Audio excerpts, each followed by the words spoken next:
তত্ত্বাবধায়ক সরকার ব্যবস্থা সংবিধানে ফিরে আসবে কিনা তা জানা যাবে আগামীকাল। প্রধান বিচারপতি ডক্টর সৈয়দ রেফাত আহমেদের নেতৃত্বাধীন 7 সদস্যের পূর্ণাঙ্গ বেঞ্চ কাল এই বিষয়ে রায় ঘোষণা করবেন।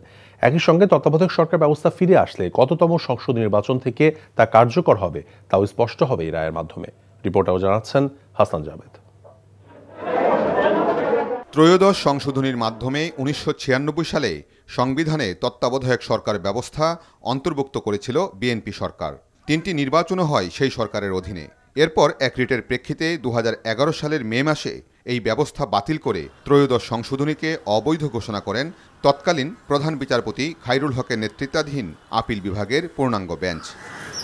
সেই রায়ের ভিত্তিতে একই বছরের জুন মাসে সংবিধানের 5ম সংশোধনীর মাধ্যমে তত্ত্বাবধায়ক সরকার ব্যবস্থা বাতিল করে আওয়ামী লীগ সরকার। জুলাই অভ্যুত্থানের পর তত্ত্বাবধায়ক সরকার ব্যবস্থা ফিরিয়ে আনতে আপিল বিভাগের সেই রায় রিভিউ চেয়ে 8 জন ব্যক্তি ও 2টি সংগঠন আবেদন করেন।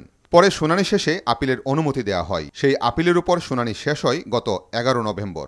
খায়রুল হক তিনি তার নিজের ইচ্ছামতো রাজনৈতিক উদ্দেশ্য প্রণোদিতভাবে এই জাজমেন্টটি দিয়েছেন। বর্তমানে যে রায়টি হবে সেটি হবে ত্রয়োদশ সংশোধনী নির্দলীয় তত্ত্বাবধায়ক সরকার ব্যবস্থা সংক্রান্ত সর্বশেষ রায়, যে রায়টি ফলো হবে।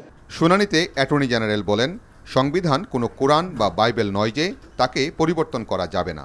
সংবিধানের মৌলিক কাঠামো ঠিক রেখে তাতে সংস্কার করা যাবে।